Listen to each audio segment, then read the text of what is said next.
가장 큰 축복은 무엇일까를 생각해 봤습니다.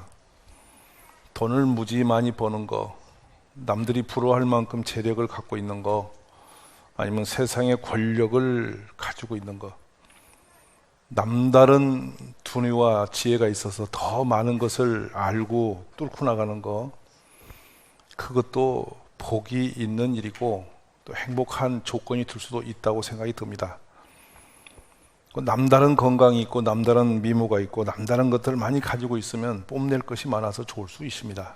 그렇지만요, 재산을 태산처럼 쌓아두거나 남들이 부러워하는 멋진 지위를 갖는다거나 세상을 흔들 수 있는 권력을 가지고 있다 할지라도 그 사람의 삶에 평강이 없다면, 늘 불안하고 두렵고 괴롭고 고통스럽고 이렇게 순간순간 늘 그렇게 어려운 마음을 가지고 산다면 그 가지고 있는 권력도 건강도 재력도 어찌 보면 별거 의미 없다고 생각이 듭니다. 그래서 돌아보기는 하나님이 주시는 가장 큰 축복은 평강의 복이다. 저는 그렇게 생각합니다.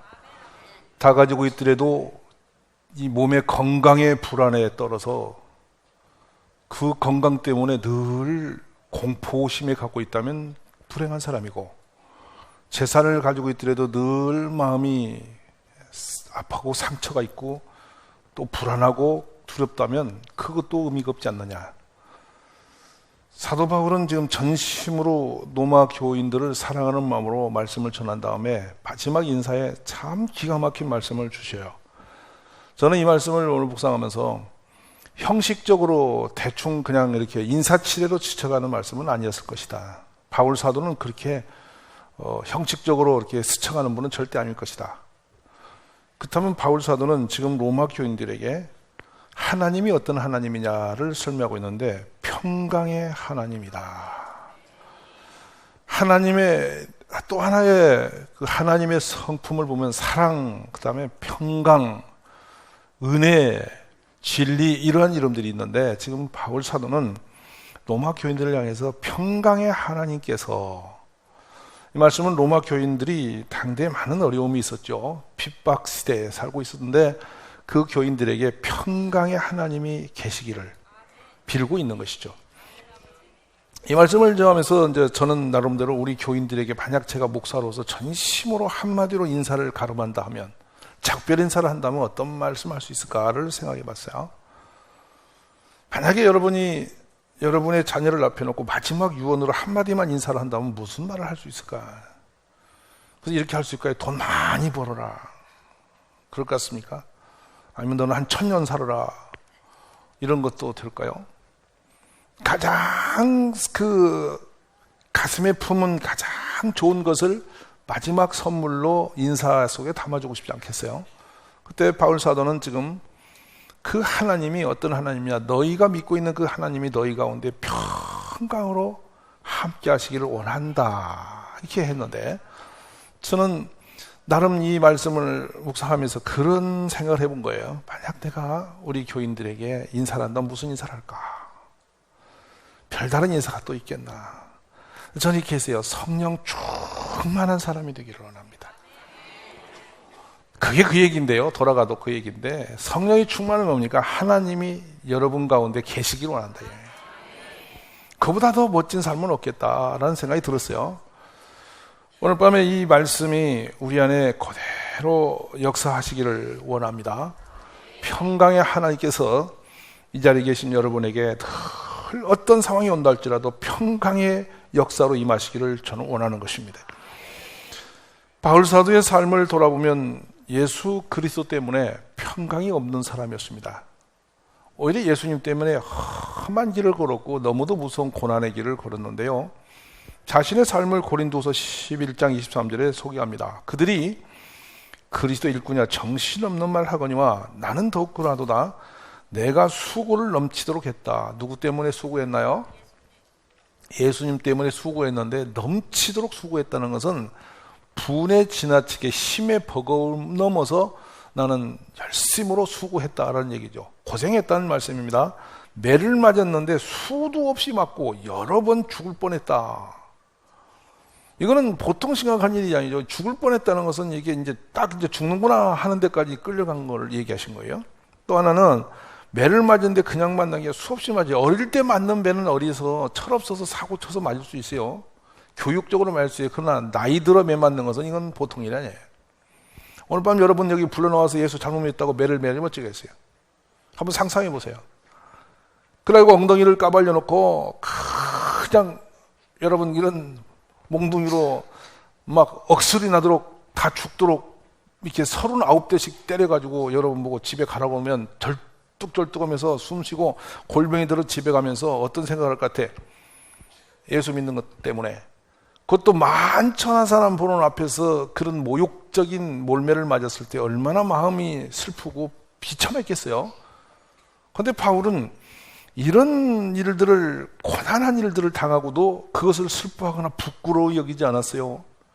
억울하게 생각하지 않았어요.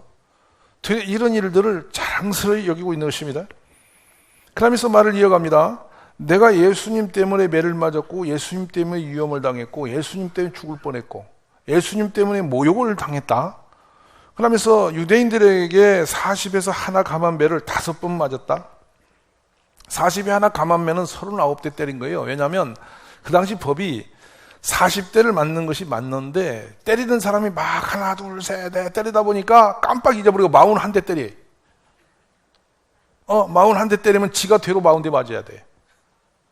그 때린 사람이 하나 덜 때리고 계산이 틀리대도 계산이 안전하게 낚여서 완전히 40대 때리고 혹시라도 한 대 더 때린 것이 돼가지고 자기가 맞으면 되겠어 안 되겠어.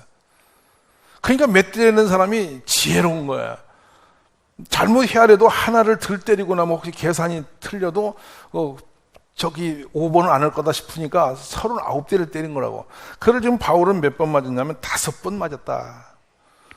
이 매는 당시 기록들을 보면은 한 번만 제대로 이 매 맞아도 죽는 거예요. 뼈가 무너지든지 사람이 골병이 들어 죽는데 바울은 몇 찜이 있었던 모양이에요. 그 약한 분이 이거를 갖다가 5번씩이나 맞았다. 또 3번이나 태장으로 맞고 한 번은 돌로 맞았다. 배가 3번이나 파손되고 일주야 한 주를 깊은 바다에서 지냈다. 막 풍파가 나서 바다 속을 헤매고 이게 죽음이 코앞에 오는 그 길을 걸었다. 근데 바울은 언제나 하나님이 함께한 사람인데 왜 이랬을까라는 것이죠. 여러분 여행하면서 강의 위험과 강도의 위험과 동둑의 위험과 이방인의 위험과 시내의 위험과 광야의 위험과 바다의 위험과 거대 형제 중에 위험을 당하고 이랬어요. 가는 곳마다 어렵고 하는 일마다 고통스러운 일이 계속 펼쳐졌어요. 누구 때문에? 누구 때문에? 예수님 때문에 당했어요. 그러니까 바울이 지금 말하고 있는 평강이라는 것은 사무치도록 그리운 거 아니겠습니까? 말하면 얻어맞고 설교하면 돌 맞을 죽을 뻔하고 뭐라고 하기만 하면 막 자기를 죽일 사람들이 분리돼 있나니 어찌 살겠습니까? 이 설교를 해놓고서 말이죠. 별로 나쁜 말 안 했는데도 사람이 시험 들고 들어도 잠이 안 와요. 괴로워서. 근데 그거를 바울 사들은 설교를 잘못했다고 죽이려고 사람들이 구름대처럼 일어났으니 얼마나 심독했어요. 그러니까 그런 일들을 당하면서도 바울이 사모함이 하나 있었던 것은 그것을 영광스러워 여기고 감사로 여기고 기쁨했는데 바울은 그럼에도 불구하고 또 수고하며 애쓰고 여러 번 자지 못하고 줄이며 목마르고 여러 번 굶고 춥고 헐벗었다. 잘 먹고 잘 살고 배라도 부르고 좀 어떻게 돼야 되는데 또 거다 가난도 하고 헐벗고 춥기도 하고 뭔가 하나 된 것이 하나도 없네 이제 보니까요. 뭐 잠이라도 푹 잤다든지 뭐 배라도 불렀다든지 무엇이 하나도 되는 게 있어야지. 가는 길이라도 좀 형통했다든지 뭐 강가에 있었더니 배가 나타나고 어디 갔더니 뭐 비가 그치고 이게 하나님이 신령한 은혜로 우리는 가끔 이제 내가 오늘 기도도 체육도 했더니 비가 그쳤다 할렐루야 이러잖아. 근데 내가 체육도 했더니 비가 더 내리고 내가 기도하고 길 갔더니 강도가 뛰어나오고 할렐루야 복음 전하러 갑니다 갔더니 도둑이 담비더라고. 설교를 했더니 사람들이 구름 터진다 때려 죽인다고 덤비고 살겠잖아요 여러분. 그러면 바울 같은 경험된 삶이 있다면 우리 같으면 뭐냐 하나님 어디 있냐고 이렇게 노래져 가지고 헤매야 되는 거 아니에요? 맞아요, 안 맞아요? 어쩌다 잘 가다 한 번만 꼬여도 하나님 어디냐고 덤비는 우리들인데, 바울은 하는 쪽쪽이 일이 어그러지고 어렵고 길이 막히기만 하고, 그것도 가는 길도 돈 벌러 가는 길도 아니에요. 복음 전하러 가는데 왜 이런 일이 계속돼야 될 것인가 생각하면 말도 안 되는 거예요. 근데 바울은 이런 고난을 뒤집어 쓰고도 그것 때문에 절망하거나 실망하거나 비틀거리지 않았거든요. 그리고 더 나가서 이렇게 말합니다. 이런 일을 놔두고도 고사하고도 이건 별거 아니다 이거예요. 자기 몸에 당하는 괴로운 고통은 별거 아니고, 아직도 날마다 정말 내가 힘든 게 하나 있다. 그것이 뭐냐면 교회를 위하여 염려하는 것이다. 바울의 평강이 없는 것은 교회 때문이에요. 지금 바울은 여기에 보세요. 평강이 있나요, 없나요? 개인의 삶으로서는 전혀 평강이 없는 사람이에요. 전혀 없어요. 정말 평강이라는 것은 제로로 떨어진 사람이에요. 지금 세상으로 말하면 되는 게 없는 사람입니다. 이번 되어진 게 하나도 없는 사람이에요. 근데 나중에 한 가지 되니까 뭐가 있냐면, 본인은 그게 힘들었는데 희한하니 본인이 매 맞고 돌아왔는데 전도가 되어 있고, 무슨 말인지 드십니까? 감옥에 들어가 있는데 밖에서 자기를 시기심하는 사람들이 전도가 돌아다니고 있고, 아니 그게 이상한 거예요. 빌빌한 사람들이 자기가 갇히고 감옥에 들어가 있으니까 바울을 한번 약 올리듯이 가서 전도가 돌아다닌다. 바울이 가만히 앉으니까 신비롭거든. 그러니까 감옥에 앉아서 기뻐한 거예요. 어차피 전달된 것은 예수님이 전파되니까 참 기쁘다, 이렇게 말하고 있는데, 실은 바울이 전하는 계산을 해보는 거예요. 정말 평강이 그리웠고 쉼이 필요했던 것이다. 그래서 바울 사도는 바로 이 말씀 앞에 그런 고백을 합니다. 내가 너희와 함께 좀 쉬기를 기도해달라. 이건 뭡니까? 몸을 쉬겠다는 게 아니라 사도 바울이 마음이라도 좀 평강을 누리고 싶은 마음이 간절했음을 얘기하는 거라. 바울도 사람인데 얼마나 어려웠겠어요? 그러면서 본인이 그리워했던 그 평강, 그리고 로마 교인들이 평강을 잃어버리고 살고 있는 그 모습을 보면서 바울이 그들에게 축복하고 싶었던 그 간절함, 바로 이 평강임을 저는 믿습니다. 그거 보면 여러분 뭐가 진정한 평강인가를 보는 건데, 이 평강은 사람이 만들어낼 수가 없어요. 내가 평강하고 싶다, 우리 평강으로 살자, 뭐 너하고 나하고 좀 편안히 한번 살아보자, 별의별 소리를 다 외치고 그 마음을 먹고 다짐을 10번 1000번 해도 평강은 우리가 만들어내는 게 아니고 하나님이 주시는 것입니다. 성경 전체 흐름을 보면 평강이라는 것은 사람의 손에 있는 것이 아닌 거예요. 우리 아버지 전능자만이 평강을 유지시킬 수가 있습니다. 왜? 모든 걸 통치할 수 있는 전능자께서 잠잠하라 하면 잠잠한 거예요. 평강하면 평강해지는 거예요. 우리는 결코 평강을 스스로 가져올 수도 없고 누릴 수도 없는 것입니다. 그래서 바울 사도가 15장 30, 31절에 보면 바로 그 부분을 말하죠. 너희 기도에 나와 같이 힘을 모아달라 하면서, 내가 기쁨으로, 하나님 떨다 기쁨으로 너에게 나가서 너희와 함께 편히 쉬기를 원한다. 그 기도를 좀 해달라. 32절의 말씀이에요. 오늘 밤에 우리 하나님 안에서 여러분이 평강이 있기를 원합니다.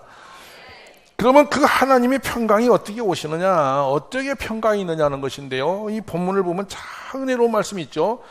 하나님이 함께 하실 때입니다. 오늘 평강을 누리기 원하십니까? 그러시다면 하나님이 나의 삶에, 내 영혼 속에 함께 하시기를 기도하십시오.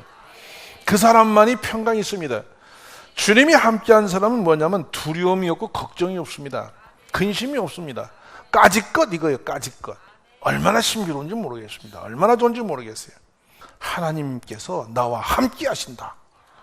아멘이세요? 주님이 나와 함께 하신다. 이렇게 우리가 믿음으로 가면 두려울 게 없어요. 평강이 있는 거예요. 태산을 넘어 험고개라도 주께서 함께 하시면 그것이 여러분 천국인데 뭔 걱정이냐 이 말이에요. 아멘이세요? 그러니까 바로 이 마음을 갖는데, 중요한 건 뭐냐면 기도가 없는 사람은 함께 하신 것이 아니거든요. 말씀이 없는 사람 함께 하신 것이 아니거든요. 그건 뭐 그냥 용기를 부려서 함께 하신다, 소리진다 함께 하시는 게 아니잖아요.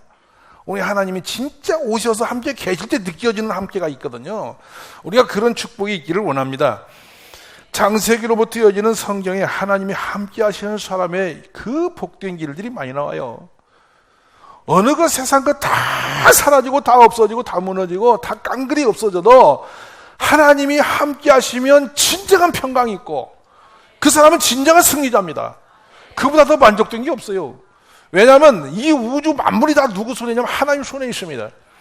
그러니 하나님만 붙들고 있으면 부족함이 없는 거예요.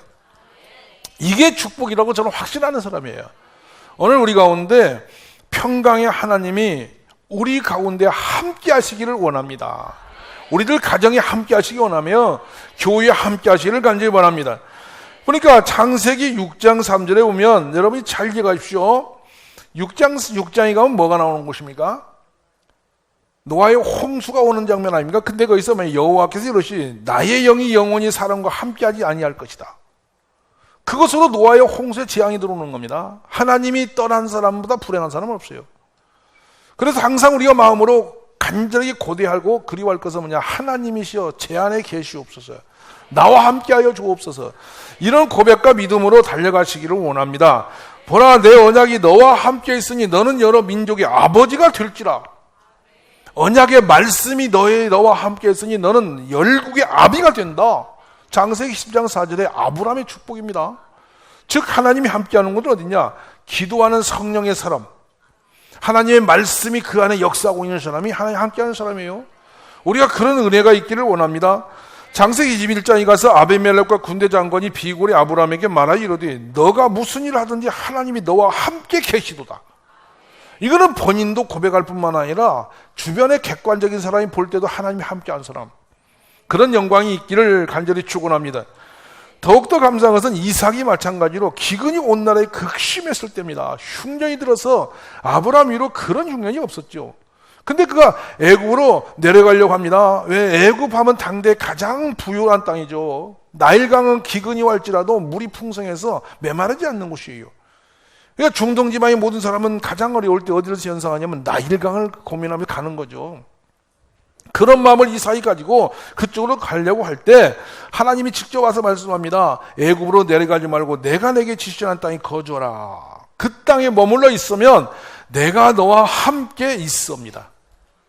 순종하면 내가 너와 함께 있어 내게 복을 주고 너가 이 모든 땅을 너와 내 자손에게 주리라.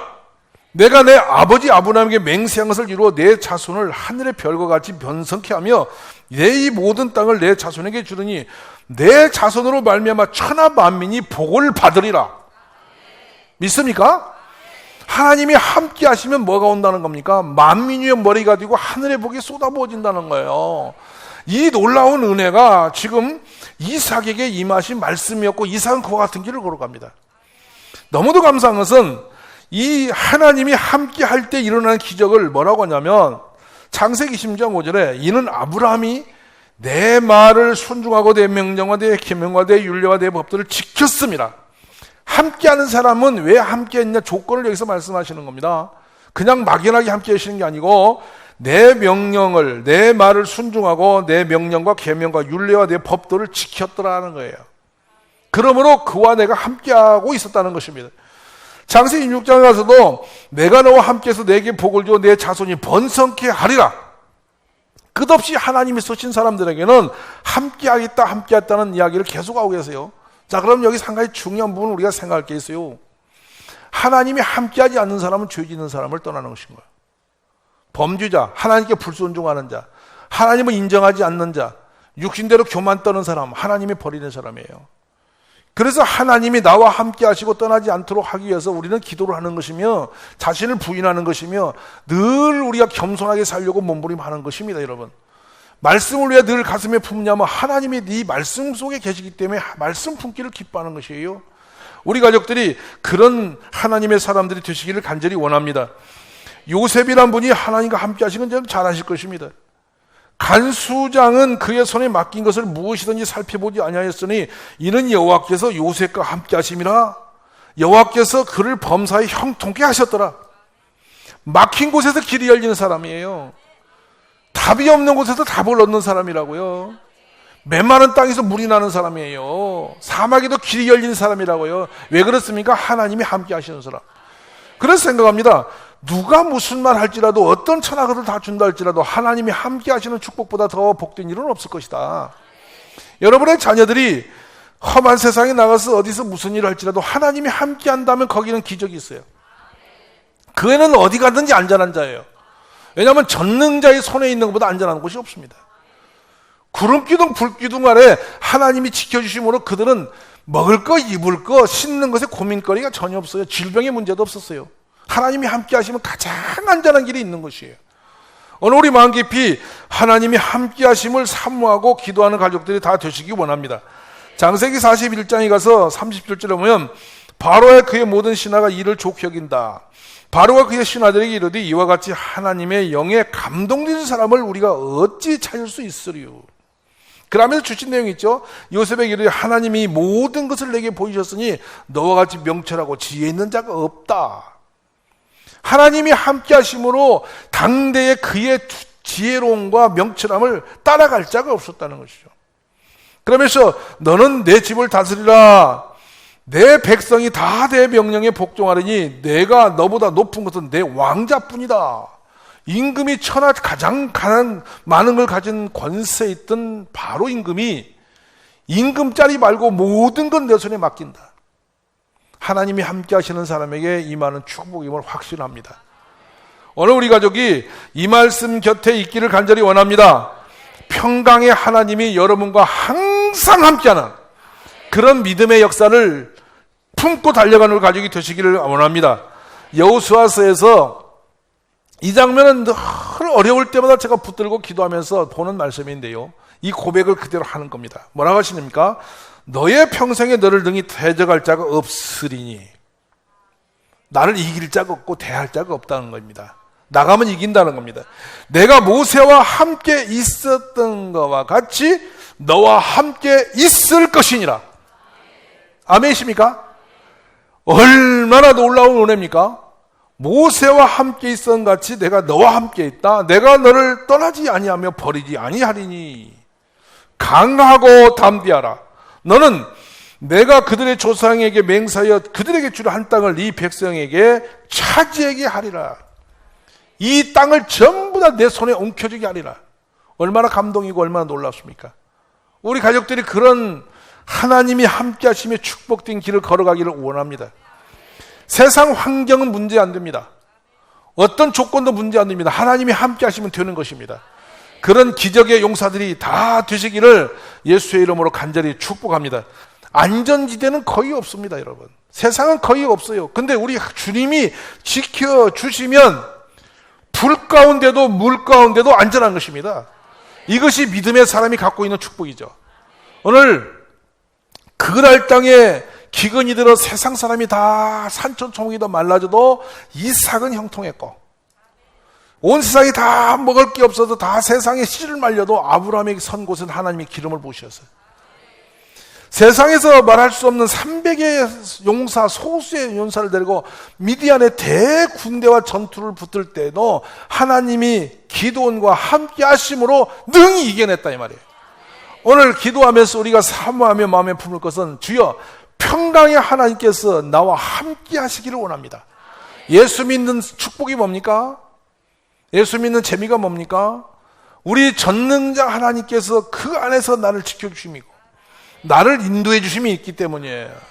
오늘 그런 찬양과 감동이 우리 모두에게 임하시기 원합니다. 그래서 이 말씀대로 가정에 임하시기를 저는 선포합니다. 여러분의 가정에 평강의 하나님께서 항상 함께 하시기를 예수의 이름으로 간절히 축복합니다. 그렇게 살기를 노력하시고 그렇게 되기를 기도하시고 그렇게 되어지기를 믿어 의심치 않으시기를 원합니다. 그래야 우리 가정들이 전부 평강의 하나님 안에서 모두가 다 형통하기를 주의 이름으로 간절히 축복합니다.